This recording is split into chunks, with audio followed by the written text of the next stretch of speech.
Bonjour à tous, donc je m'appelle Benjamin Faraji et je manage depuis maintenant plus de 10 ans une société informatique qui est spécialisée dans les écosystèmes qui sont basés sur une technologie très moderne qui s'appelle la blockchain, que nous allons analyser par la suite. La spécialité de Sporo, c'est de mettre en place des écosystèmes qui correspondent à des besoins clients avec un modèle très particulier qu'on appelle un modèle de partage, à share market. Donc c'est un nouveau modèle économique qui vient en complément des circuits traditionnels qu'on appelle retail, grande surface ou tout simplement vente en ligne. C'est un concept qui est innovant et qui cible une démarche particulière chez nos clients. L'équipe est composée aujourd'hui de 6 personnes, 4 développeurs, les pièces maîtresses de nos applications et bien sûr une personne pour le marketing. Et en général, je prends en charge tout ce qui est management et relations clients en priorité. Alors nous sommes basés dans le département de l'Aube, tout près de Troyes, dans la zone industrielle de la Technopole, à Rosières, et nous voyageons sur toute la France. Enfin, notre prestation, bien sûr, se déroule sur l'ensemble de la France, et aujourd'hui même, on commence à développer sur l'Europe. Alors, nous avons une application qui a été développée pour un groupement d'huissiers qui s'appelle Caliac, et un groupement d'avocats qui s'appelle Jessica.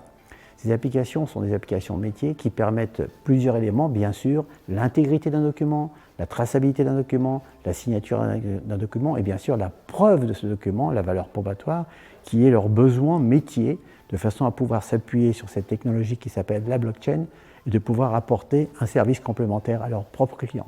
Comme vous savez, c'est un groupement qui regroupe d'un côté 80 huissiers, de l'autre côté 200 cabinets d'avocats, et ils sont dans l'obligation de partager des documents. Or, la blockchain, le registre de la blockchain, sert de valeur de preuve entre l'ensemble des acteurs, de façon à ne pas avoir un site centralisé qui serait la propriété d'un acteur. Là, c'est la propriété de tous les acteurs. C'est une des valeurs ajoutées de la blockchain, la décentralisation.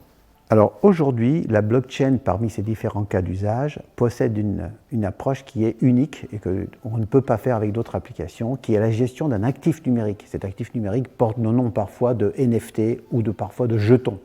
Restons simples, parlons de jetons. Eh bien, c'est la seule technologie qui permet de passer la propriété de ce jeton d'un acteur A à un acteur B sans qu'on soit obligé de faire intervenir un tiers comme un notaire, un avocat ou tout simplement un prestataire de service. GrapNFT est une plateforme, ce que nous appelons dans notre jargon un écosystème. Donc nous mettons en place la plateforme pour les différents acteurs qui enregistrent leurs bouteilles pour les ventes à venir. Et cette plateforme va pouvoir gérer dans les années à venir l'ensemble des ventes et des achats avec les plus-values dégagées selon un contrat juridique signé par les différents partenaires.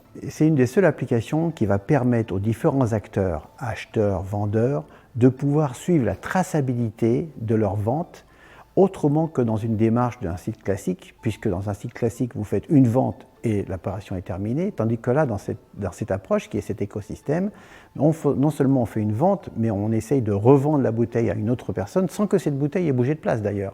Et la troisième personne va vendre ça à un caviste, et le caviste va vendre ça peut-être à un client chinois. Et à chaque étape, puisque nous sommes dans un écosystème, on a la traçabilité et on a un partage de la valeur ajoutée, c'est-à-dire des sommes et des ventes. Alors, grâce à cette approche et à cette application, à cette plateforme qu'on appelle écosystème GrapNFT, chaque acteur, que ce soit l'acteur A, l'acteur B ou le revendeur C ou même la quatrième personne qui arrivera, va pouvoir suivre la traçabilité de tous ces éléments et avoir un document qui est un certificat qui prouve sa propriété. Grâce à ce document, la revente va se faire d'une manière naturelle sans passer par un intermédiaire, comme aujourd'hui on passerait par un prestataire de service ou par une banque ou par un notaire ou tout simplement par un huissier. Donc là, c'est une des valeurs ajoutées dans cette technologie blockchain que nous utilisons pour notre plateforme. Alors justement, une des qualités bien sûr d'une plateforme qui tourne sur une technologie blockchain, c'est que même si malheureusement, j'allais dire, nous serons plus présents dans les années à venir, la blockchain continue à tourner et chacun est propriétaire bien sûr des codes sources et du contenu. Donc c'est une des forces aussi de ce qu'on appelle de la décentralisation et de ces applications qui tournent sur des blockchains. Alors à ce jour, avec 50 vignerons et plus de 14 artistes, nous avons décoré donc justement à peu près 600 bouteilles qui sont des pièces uniques puisque chaque artiste a fait force de créativité pour que ces bouteilles deviennent uniques et derrière ces bouteilles, on a ce qu'on appelle des droits de propriété, ces fameux jetons tokens qu'on évoque partout. Grâce à cette plateforme, bien sûr ces bouteilles vont être vendues et dans la démarche de l'écosystème, ils vont être revendus ou re-revendus avec un modèle économique où chaque fois qu'il y a une revente, eh bien, le vigneron à l'origine va toucher une petite commission de façon à ce qu'il n'y ait pas seulement la première valeur de vente, mais il y ait aussi des pourcentages qui viennent par la suite en termes de valeur ajoutée. La première remarque qu'on peut faire, c'est la simplicité de la plateforme. Un vigneron n'a pas à comprendre comment marche la technique. Il va mettre ses images, il va confirmer son tarif de sa pièce unique ou de ses pièces uniques, et à partir de là, la plateforme va être opérationnelle pour lui. À nous, en charge, de faire en sorte que cette plateforme soit visible des futurs acheteurs cavistes ou grandes surfaces, ou peut-être acheteurs internationaux, de façon à ce que ces articles qu'ils présentent soient présentés au niveau de l'Europe, au niveau de la planète. Aujourd'hui, Sporo est un partenaire de C2R et pour toutes ces questions concernant les plateformes, l'écosystème qu'on propose, application Grappe NFT, eh bien, nous avons des contacts soit directement à la C2R qui vont nous envoyer les informations, soit vous avez la possibilité, bien sûr, et on remontera l'information à la C2R, de nous contacter directement.